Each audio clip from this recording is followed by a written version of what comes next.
Hello, Warriors. Alexander, Brock, Hugo, Jays, how are you? So we're all sitting here with bated breath, waiting for words in 2 hours. How silly. Just coattail Blake. Who cares what Powell says? Just go into the room. Anyway. So who wants to get in front of those words?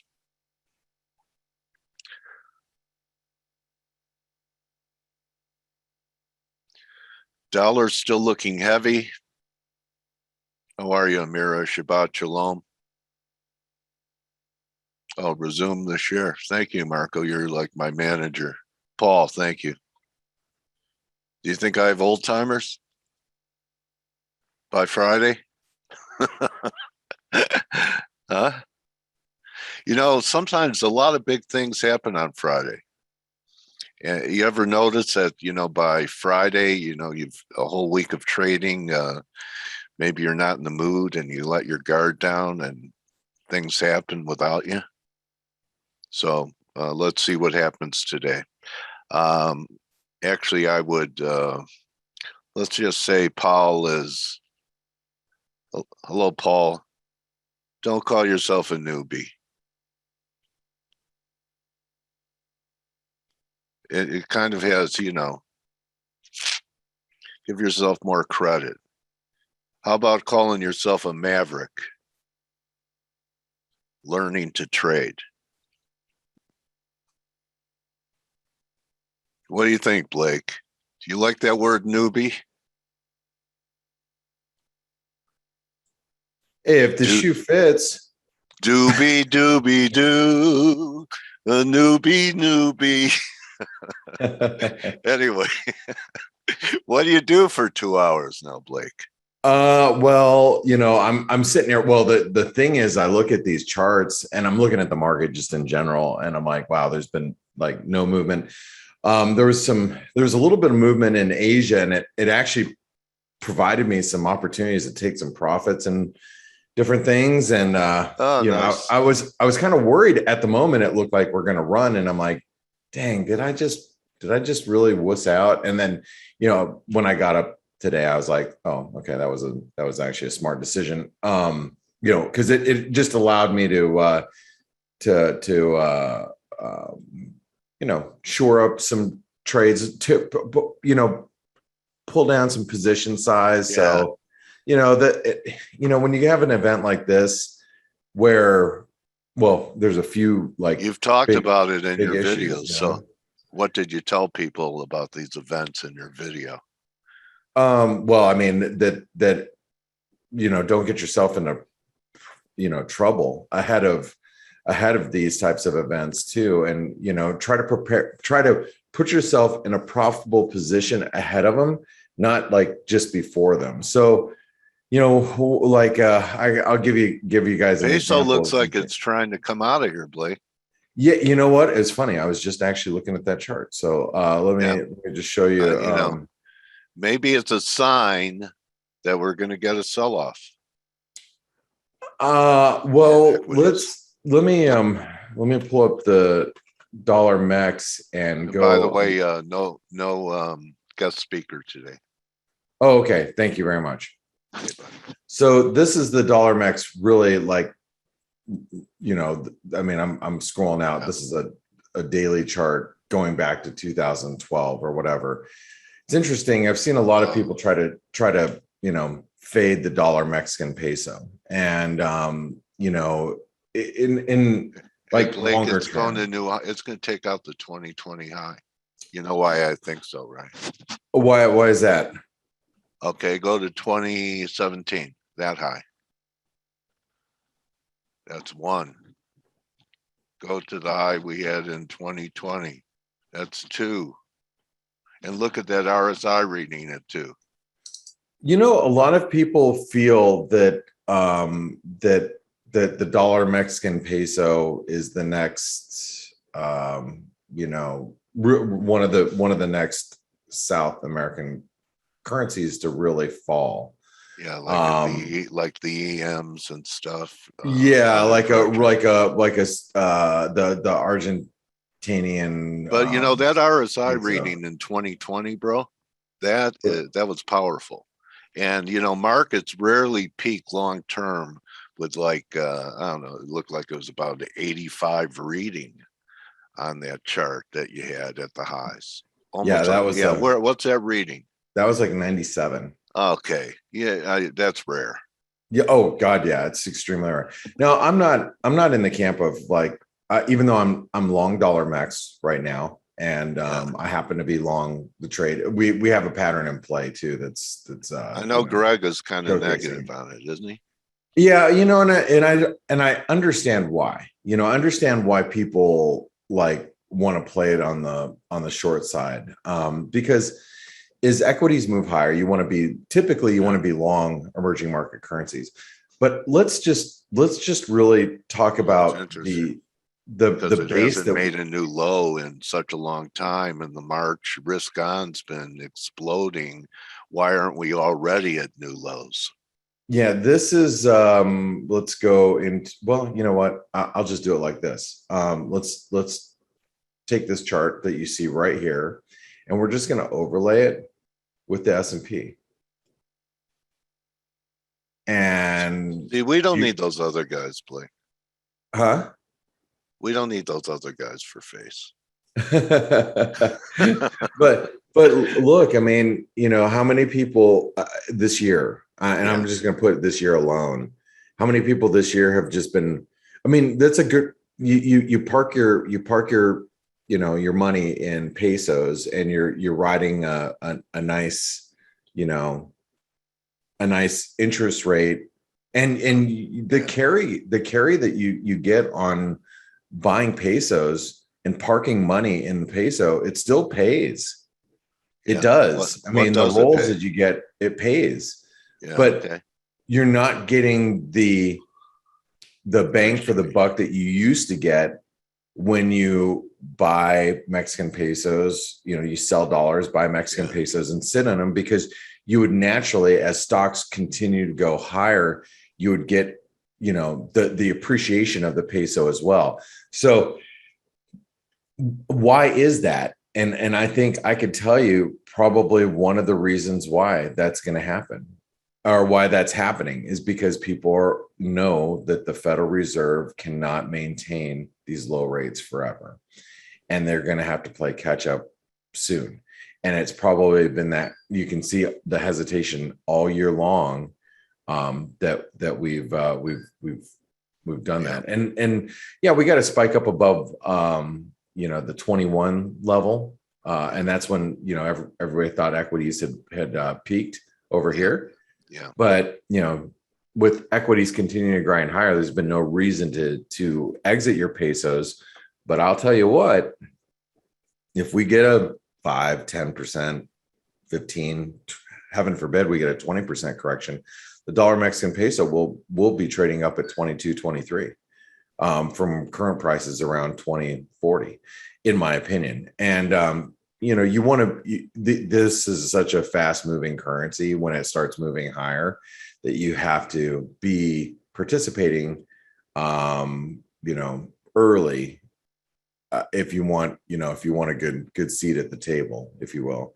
And when it actually breaks out, you got to be watching it watching it very carefully as it breaks highs. And that's why I'm looking at what the way we've been playing it recently is, I bought it was it 2 weeks ago when it was down here in 1980, and I sold it when it got above the 200-day moving average.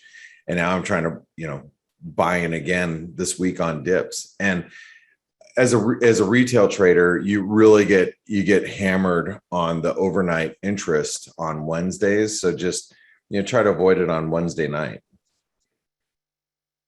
Good tip. Yeah, those carry costs are they run pretty they run pretty high, excuse me. So anyway, that's one of the things that I was actually just looking at this morning. Interesting enough, Dale, that you brought that to our attention. But let's talk. Whoops, they want to do that. Let's talk a little bit about what to expect with Powell today.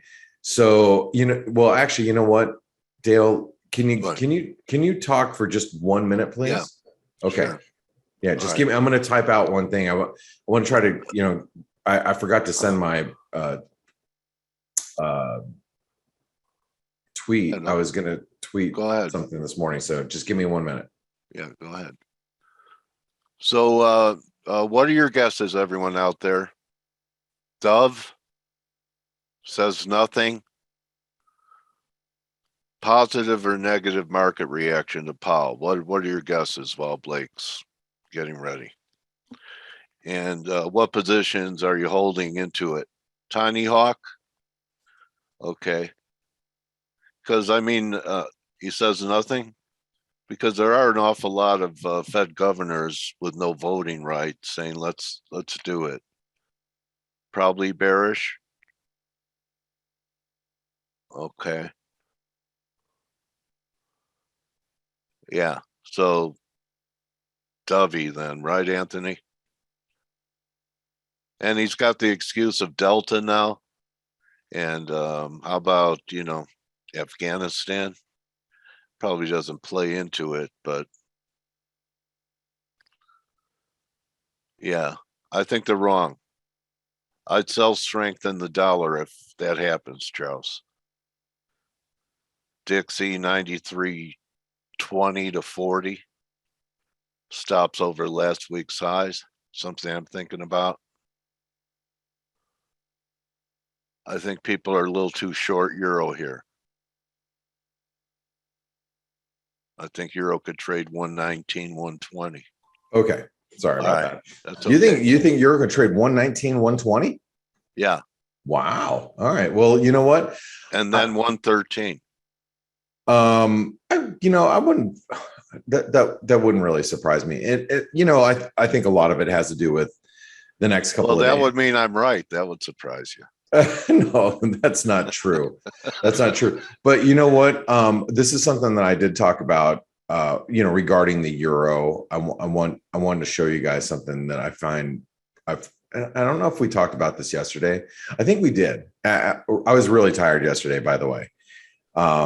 I had a huge debacle with my son's game and then food afterwards, and it went really late. I ended up sleeping like 4 hours, not last night, the night before last. So yesterday I was a little tired, and I couldn't remember if I talked and discussed the euro yen, but the euro yen. Yeah, you were. I did. I think I discussed this. This is why I'm having a really difficult time being bearish euros right now.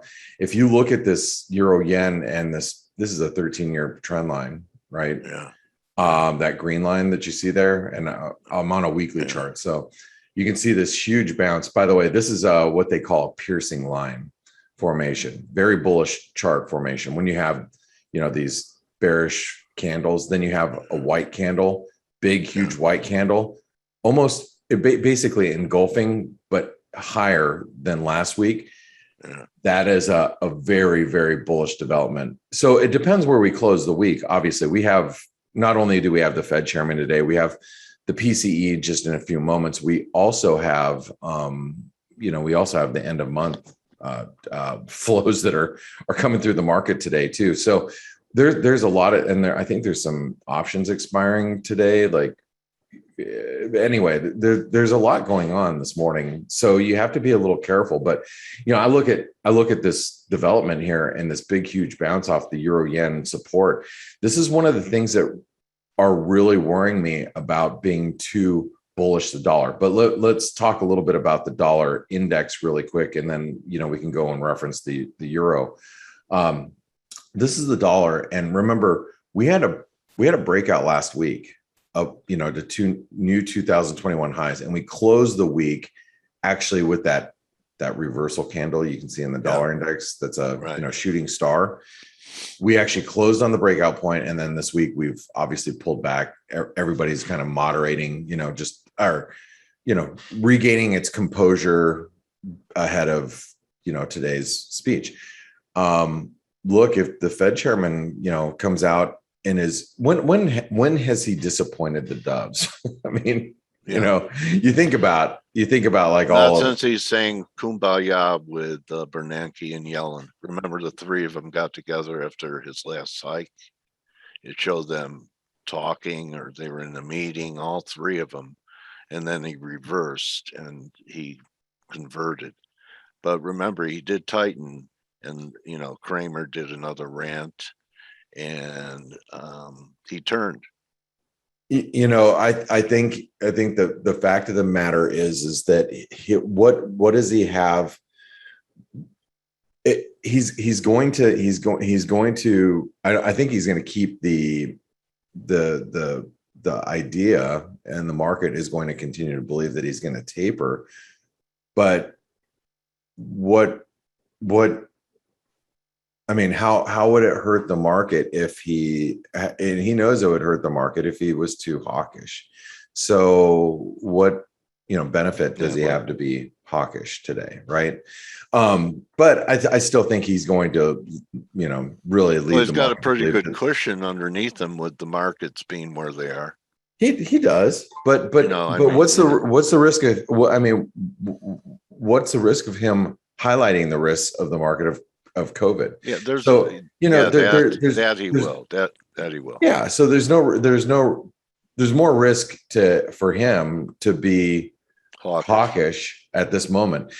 Look, we all know that tapering is coming this year, and really the pace or the amount of taper that we're going to see at the end of the year, or what people will start looking at is really the jobs data next week. If our jobs reports are strong next week, then people are going to go, well, the pace is going to be higher and it's going to be quicker. Yeah. If the jobs report is a little soft, people are going to go, whoa, that's the determining factor. It's not. Yeah, so he doesn't have to say anything, and he gets to see that, and then they have a meeting coming up. Yeah, like why does he have to put his neck out and say, I'm like, hey, I'm super hawkish? I mean, all he's going to do is disrupt the market. So, but the one thing that I think a lot of people overshot this week is they assumed he's just going to be super dovish. So if he's just, and that's where the grayness comes in the market, was he dovish enough today? Was he dovish enough to satisfy, let's just say, the dollar bears? And, I have to point out technically, let's just look at the dollar index, right? And this is one thing I wanted to bring up. Look at the, this is what we call a golden cross. Death cross is when the 50-day moving average, cuts through the 200-day moving average, which you got right here, right? So this is where the I just said there is your death cross. There is your golden cross, right? So we have like this bullish momentum behind the dollar as it is right now, and the dollar. Don't forget, we just hit two new 2021 highs last week. And I think while the dollar index continues to make higher highs, okay, let's point that out, higher highs and higher lows, right? Even if we made a new low right here, as long as we can hold, somewhere over here, as long as we continue to make higher highs and higher lows, I have a really difficult time being bearish the dollar. Now, for the dollar today, and then we want to talk about today specifically, these are your breakout points. It's pretty simple. It's a narrow range, and the good news is, let's talk about the good news today in currencies. And I'm just referencing the dollar. I haven't even looked at, the euro or anything else. The good news is, especially with the dollar or with currencies, is it's Friday. Half of the market right now is on holiday, especially all the Europeans. We got two we have Ryan, who's out in the woods, somewhere in the UK. Steve and Stelios, who are on some beach somewhere in Greece. So, I mean, you can just see, there's not a lot of participants, just even with our group, there's not a lot of participants, globally. So if a move starts today, there's going to be very little resistance to stand in front of it. So if the dollar starts breaking higher or lower today, I don't know if you really want to get in the way. So the reason why I point that out is because if we do get a dollar move, and we get a breakout because he was way too hawkish or way too dovish, we should get some extension of that move today. So just think about that for those of you that are day traders. What do day traders love to do, Dale? Make money every day. They want to fade strength, right? That's like yeah. I mean, what? I mean, you see a strong move and you're like, oh, it's overbought, so I'm going to sell it. Yeah. Oh, it's oversold, I'm going to buy it, right? It's like a natural day trader. Like there's always a reversion to the mean intraday. Yeah, days like today, you got to be really careful doing that because, like I said, it's a summer. It's the end of summer. Not a lot of people here. Lack of liquidity. End of month. Be careful. You know what I mean? Alino asked when is Powell's speech? Powell's speech is in actually an hour and a half, an hour and 39 minutes. Speaking of which, in just a few minutes, we have some of the Fed's favorite inflation data. We have the PCE numbers coming out, so we got to pay attention to that because that's what we're going to get first. And I'm sure Powell's got that data, and that's the other thing that Powell's got to think about too is, inflationary pressures are not moderate. They are persistent and strong. And you've heard, I forget who we heard yesterday. I have to go back and look. Was it Clarita yesterday that referenced, some sticky inflationary pressures? I mean, most Fed governors feel the same way, right? Let me circle back. I want to talk a little bit about currencies. Go back to currencies really quick. The sterling. This is. Did you? Oh, Dale, did you listen to Macrobeat yesterday? Beat my interview that I did with is actually, his name is Biat, but it's spelled beat. No, I haven't. It's great. He was referencing some of the problems that the UK has been having with drivers, supply issues, dairy. They're like shortages developing and everything, huh? Yeah, but he believes it's more Brexit related. And then on top of that, you got the global, you got supply chain issues everywhere. You have your normal supply chain issues that we're seeing because of China and and other the cost of global freight factors. Yes. And then shipping, on top of that, you got the UK issues because of Brexit and, getting from, European countries to the UK and whatnot. So, anyway, he was referencing that, which I was already looking at the euro sterling as being, a long, bull flag pattern, very shallow pullbacks. Is my chart of the day the other day. And I like this on the long side, actually. And I still actually like it on the long side. I want to be long the euro sterling, as long as we're above this 85 pence level. That false breakdown right there is very bullish to me. Like, and it's not like I'm looking at this going, oh, we're going to go to parity. I just think, we've got some upside, work to do here. Anyway, the reason why I wanted to bring that up is because, I think the sterling's been underperforming here. And, you got to notice that we had this really big drop. We're holding like basically a 38% retracement. So very shallow. So I think that this, especially if we see some dollar strength today, I would be looking at playing the cable on the short side. This is one of the weaker sisters, if you will. The Aussie still below 73 cents. And I have the same attitude as I did when it was below 74 cents up here a couple of weeks ago. I think this was 3 weeks ago. I was shorting the Aussie at 73.80 or whatever it was. Yeah.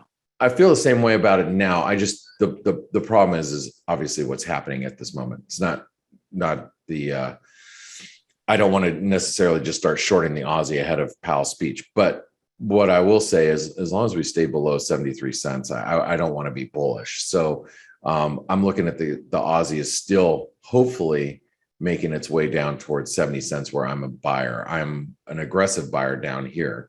But like one of the guys in our chat room, Benedict, he pointed out a harmonic pattern. It was I'm trying to think exactly what it was. I think it's not that. It was it was a completion of something like this. I'd have to go back and take a look at it at the charts. He referenced them a few days ago. So I'd go to file lists. This is our chat room, by the way, guys. This is what I mean, guys. See, so Blake has his own ideas and trades, right? But you see something like this is something that Blake could use with his narrative. So anyway. Oh, I get a lot of ideas from our chat room. Yeah. That. No, yeah. Our chat room's a community, and that's why I bring. Whoops, this is the Swissy. It says it right there. Anyway, you can sift through these.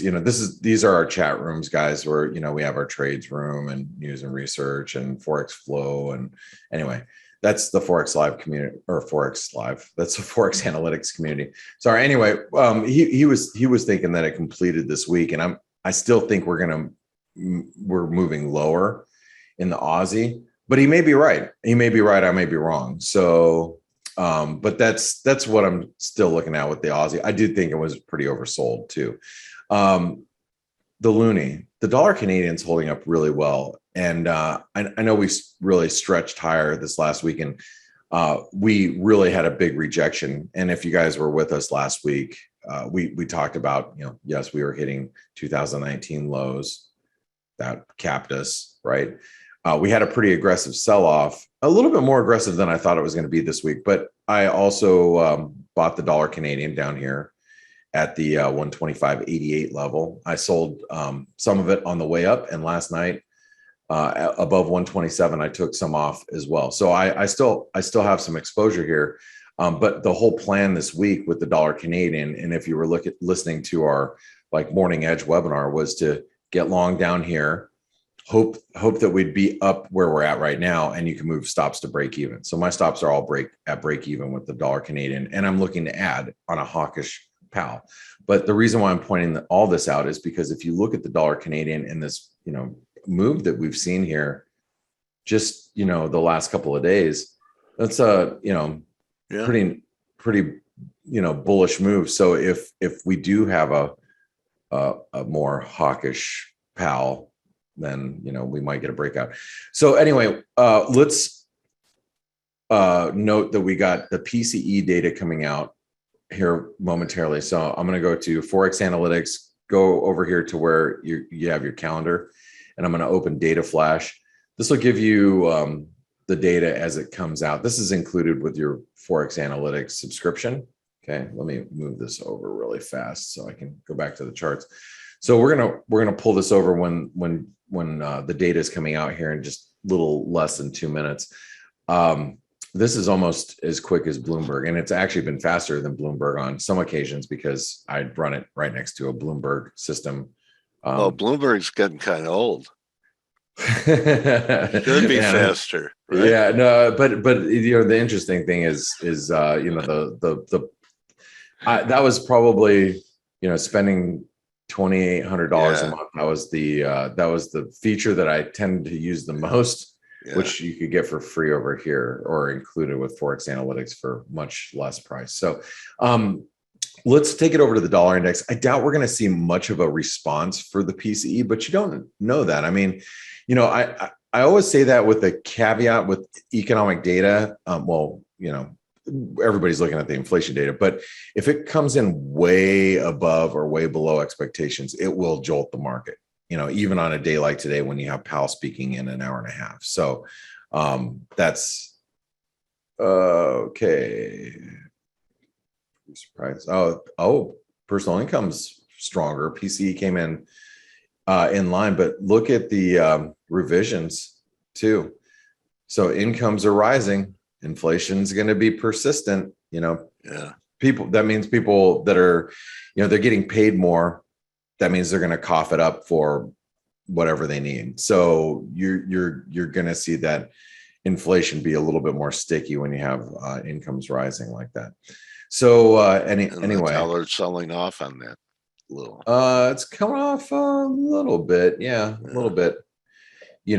I think you probably got some people are like, oh, I think that the PCE is going to be strong. So on some stronger data or inline data, I'm going to try to just, exit some positions going into Powell's speech. So I wouldn't expect much of a move here.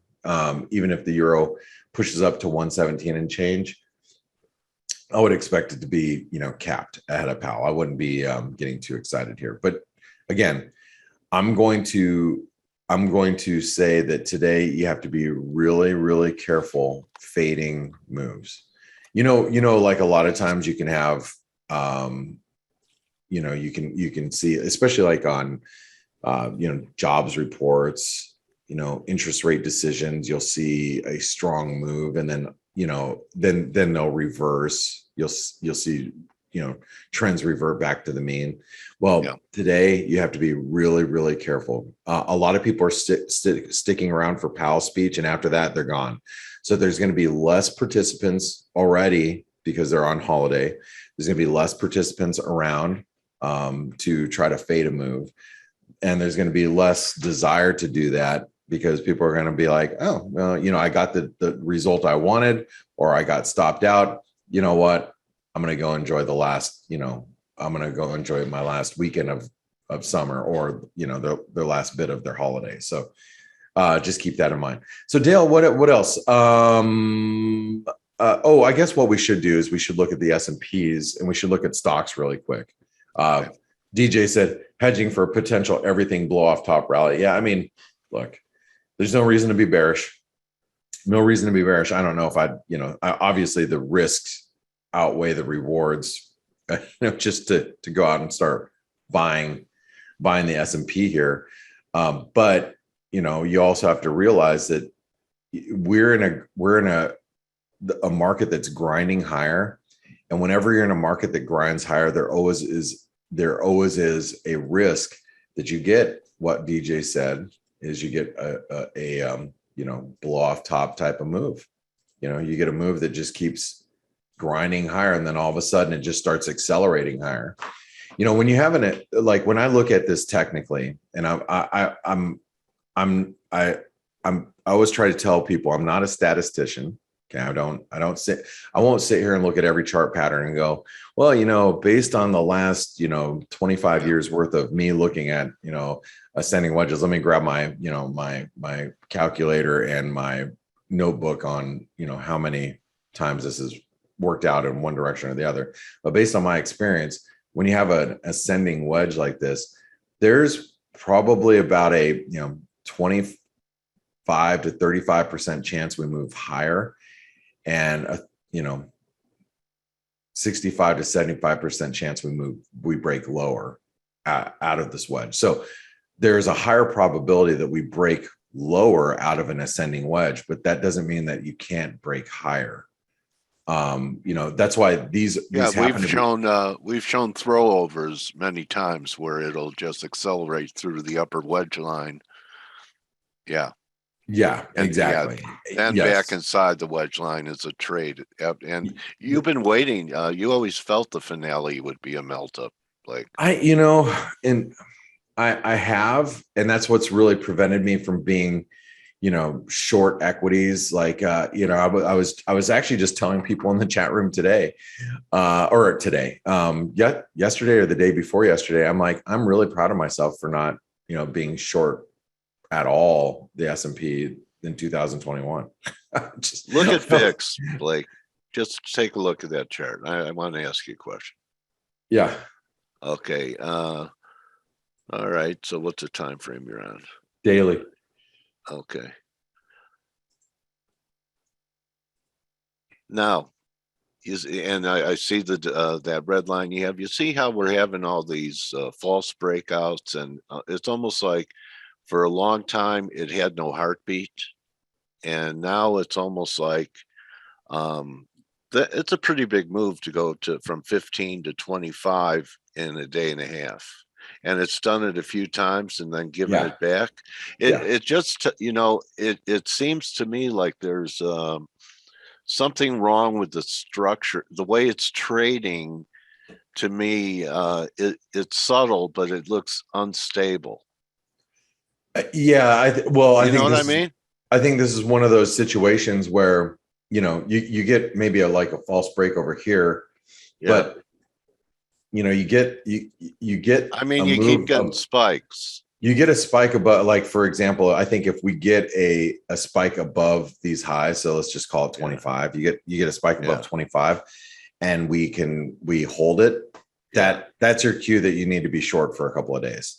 That would be my guess. Like, basically, it has a pulse, or we wouldn't be getting these spikes. Yeah. That's what I'm saying. And I'm not one just to just buy volatility, and like I have a buddy that bought volatility 2 weeks ago. He bought volatility. Well, no, I'm sorry. Last week he bought volatility. That he's getting. I mean, he is getting crushed right now. The decay is just eating him alive. Oh yeah. So it's like you have to be really, really perfect with your timing, when you're playing volatility. And the better way to do it is just assume volatility is always going to be low. So just so anyway, but I don't trade the VIX, but it is something that I do watch. And if we do hold, like I said, we hold above 25 for a day, I know that I need to be short risk for a few days. So it's going to be another one of these. Could be even more than that, but I think you're right, Dale. It's got a little bit of a pulse now. Within a small range, it's pretty volatile, is what I'm saying. It sure, and it sure can be. Yeah. When volatility spikes up intraday, and if you can catch it right, you can actually make pretty good money buying volatility. I haven't played VIX in a while, but anyway, let's see. Anything else I wanted to cover just before? Oh, this was my chart of the day yesterday. This is the NASDAQ, and I'm going to point this out, and it may not be today that we get a move that we start rolling over, but you notice I have an alarm set here. We start getting below this 15,100 level in the NASDAQ 100.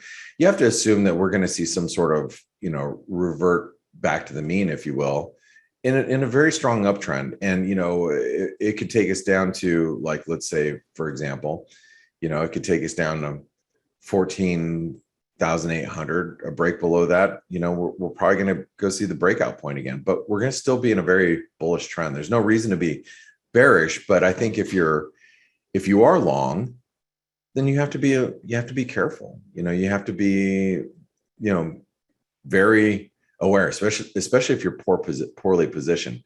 Like for me, I'm looking for opportunities to be on the long side, closer to the 200-day moving average. In the Where's NASDAQ that coming 100. in? That comes in right now at 13,600, 13,600, 13,700. So, I mean, by the time, let's just say theoretically, that's your 10% correction. Yeah, I mean, we see from here, garden variety, 8% correction. We hit the 200-day moving average. Boom, get long. Yeah, and there's is there a risk right now of a 8% correction? Sure. And I think you have to be aware of that. And I think if you're long, especially if you, like I said, if you're poorly positioned, if you're long from like the last 2 weeks, that would be poorly positioned. You may be profitable, but those profits could be zapped within moments. So you have to be a little careful. And I'm just looking for places to get long risk, which would be down here. And so let me just piece this together for you guys, and then I'm going to let you go because I want to get ready for the Morning Edge webinar with all of our traders, all the ForexAnalytix traders. But let me just piece this together for you with the NASDAQ. And this is why it's in my head. And this is what I'm thinking about. And I'm going to try to give you some sort of actionable idea right now. Actionable as of let's just talk a few weeks from now. So let's say the NASDAQ 100 corrects, and Dale's right. The garden, I love Dale's got, his sayings. I The garden variety, right? The garden I variety. bought a book, Market Semantics, Analogies and Metaphors. Oh, I love it, Dale. So we get the garden variety 8 to 10% correction in the NASDAQ. So, and then, obviously, buyers are going to try to step in somewhere around there, myself included. So what happens in currencies? So in the Aussie dollar, we see a correction from 73 cents to 70 cents, and we hit this major support. I've said this many times, and I'll say it again so you guys can hear it. That is a generational low, in my opinion. Yeah. I look at that and I'm like, I don't know if I'll be around long enough to see us down there again, ever, like in my tenure in the markets. That is one of those prices that I don't know if we'll ever see. So therefore I look for levels to actually get long the Aussie longer term. And one of those would be at 70 cents. So I think that a correction of the NASDAQ would actually lead the Aussie down to 70 cents. And I'm not an Elliotician, Blake, but that rally from 55, 25 cent, 2,500 pip move, if that was the completion of just the first wave up, and then you get long at a nice corrective level, we should have at least equality of that wave of 25 cents and more potentially a fib extension for C or 3, because we're either, in 2 or B, and normally your wave 3 is the money wave.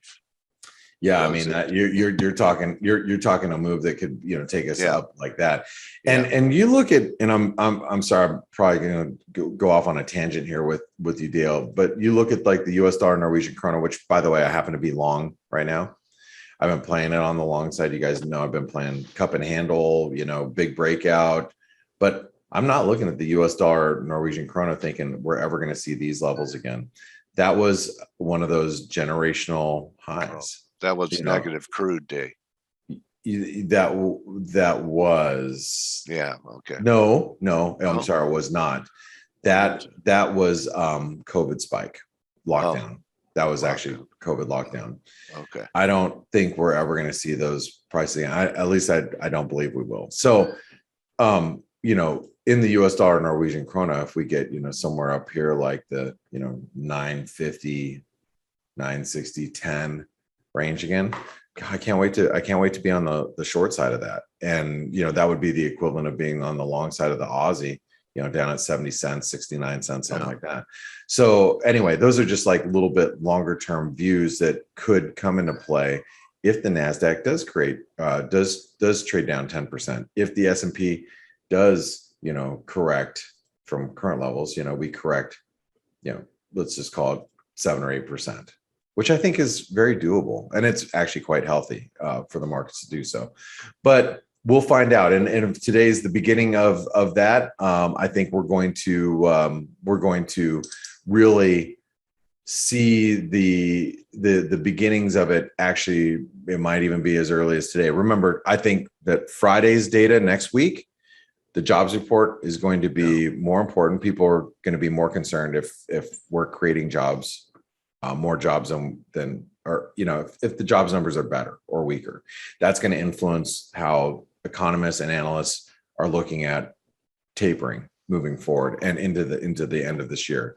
Powell should not rock the boat too much today, but it might be enough to where people hoped he would be more dovish, and maybe he's just not quite, he's dovish, but not quite as dovish. But anyway, look for the dollar. Breakout points are 93.15 or 92.80, and get ready for Powell, guys. I hope you all, hey, I have to mention, if you love these webinars, these free webinars, please do us a favor. Visit our webinar sponsor. That's Forest Park FX. We've been working with them for 5 years now. Open your accounts through here. You have a lot of different brokers you can choose from. So many different brokers, and then you can get like cashback rebates. I'm getting cashback rebates now. It's the first time in 5.5 years I've never got cashback rebates, but this first time in 5.5 years I've had the ability to actually do it. Not trading institutionally, trading privately, and now I get cashback rebates, which is kind of cool. You can email them right here or chat through them on Skype right through here. They address those two communication channels. So make sure you visit our webinar sponsors, or you can visit Pepperstone Securities as well. Guys, I want to thank you all for joining us today, and good luck today with Powell. And Dale, thanks for always being the host, the best Hey, host Blake, out what there. what a great session today. I think that people should save this video of this F.A.C.E episode, because there were so many nuggets and narratives that Blake laid out for you guys that are actionable ideas that very generous of him doing that.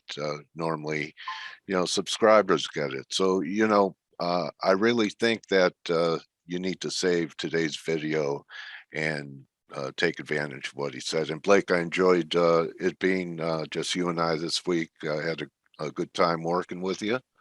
Same And here. yeah, so It's pleasant. without, because then I'm the only one interrupting. Yeah, I don't have Okay. Steve stepping on me all day. All right, Dale, buddy. You've been great, and I always love having you here, and I always love interacting with you. So it's been a really great week, and thank you so much. All right, and this is a great day to subscribe. You have the whole weekend. The Hedgies are coming back from the Hamptons in a little over a week. Get ready and prepped for September, and get into this chat room with these people, especially if you're new. And I'm not going to say that word. You're learning how to trade. You will learn how to trade by surrounding yourself with people that are better than you. You'll rise to their level. It's like osmosis over time. And that's it. So don't just count your pips, count your blessings. And everyone have a great weekend.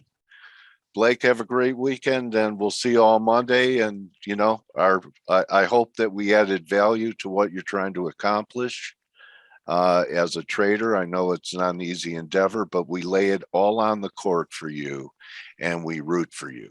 So Thanks, adios, Dale. everyone. Take it easy, Blake. Bye-bye. Bye.